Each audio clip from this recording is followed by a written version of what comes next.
A resolution was passed in Germany where public funding will be restricted to critics of Israel, and this is supposedly fighting anti Semitism. On Thursday, MPs in the German Bundestag voted for the resolution entitled Never Again is Now Protecting, Preserving, and Strengthening Jewish Life in Germany, which ties funding for cultural and scientific projects to support for Israel in several ways. Though legally non binding, the resolution implies the threat of future legal action by German federal and local authorities against those who fall foul of it. The resolution says that recipients of state funding must not question Israel's right to exist, must not participate in boycotts of Israel, and must subscribe to the International Holocaust Remembrance Alliance working definition of anti-Semitism, a definition that is widely perceived, including by its own author, as chilling criticism of Israel. Of course, this resolution is highly controversial and has been attacked by over 100 Jewish artists. In August, a group of over 100 Jewish artists, writers, and scholars living in Germany published an open letter expressing their outrage at the proposed resolution. The signatories claim the resolution would not protect, but would in fact endanger Jews in Germany by synonymizing them with Israel, a notorious anti-Semitic trope. The group added that the resolution would ironically end up targeting large numbers of non- and anti-Zionist Jews, placing thousands of Israeli and other Jewish academics and artists under suspicion by the German state. Pretty much what we were just saying then. Now, if Germany paid attention to the IHRA, they would know that one of the definitions of anti-Semitism is conflating Jewish people and Israel, which is exactly the point those artists have made. Kevin, why do you think Germany are making this move? I mean, why have they been so behind restricting freedoms? They've clamped down on pro-Palestinian protests.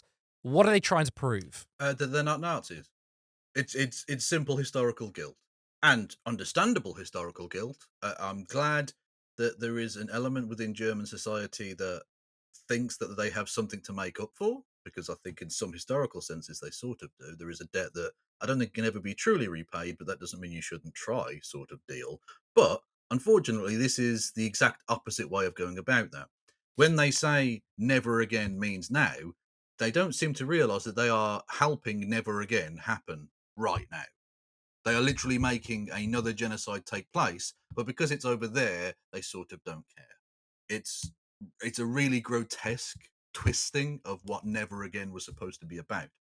Um, the German state, through its guild, has gone so far as to clamp down on the freedoms of its own people in a way that, unfortunately, sort of echoes, to some extent, the authoritarian governments for which they are feeling guilty in the first place.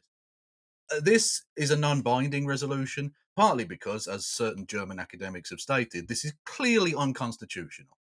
The German constitution allows for freedom of speech, freedom of assembly, freedom of conscience, and that includes up to and including boycotting countries if they so study.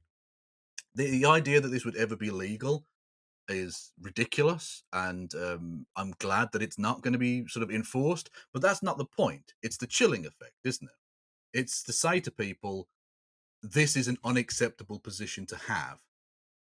And if you do so, there are going to be massive repercussions for you. And not for any good reason, but to defend a country currently doing a genocide because you in the past did a genocide. That's absolutely fucking Hmm. unacceptable. I mean, if you have to so-called protect someone's freedoms, a community, i.e. Jewish people, but you have to do it to restrict on other people's freedoms. You have to, I mean, when I'm going back to the quote, it's saying you must not question Israel's right to Yeah, exist. Even if you agree that they should exist, you're allowed to say in a democratic society that I don't think they should exist. They're saying you cannot participate in boycotts of Israel. that's I just mean, ridiculous. I also don't understand how you're going to really Well, legislate exactly, against that's the that. I thing. mean, unless it's going to be targeted group BDS groups. But like, if I were to know that one business is, is based is getting money or sending money to Israel and is actually like complicit in it, and I choose not to go to this restaurant, is there going to be a police officer saying, "Sir, why did you not go to this restaurant? Is it because it's Israeli owned?" Exactly. Well, I look, mean, how are they it, going to it, legislate this? How are they going to do it in practice? well, it can't be enforced. And again, that's sort of Yeah. not the point, is it? I No, mean, of other course than not. forcing you to have to buy Israeli goods and services, which again, I'm not entirely sure how that would even be possible. But it would be obviously be unconscionable and unworkable. It's not the point. The point is to chill criticism of Israel, which is really disgusting. Because if the people behind this were very serious about tackling the rise of anti-Semitism in Germany, they would not be going after pro-Palestinian protesters. They would, for instance, curb the neoliberal excesses that have left the people of Eastern Germany, what was formerly the German Democratic, so-called Democratic Republic, um, completely in the dust. Right, they've been left behind, abandoned, economically destroyed, and left to fester.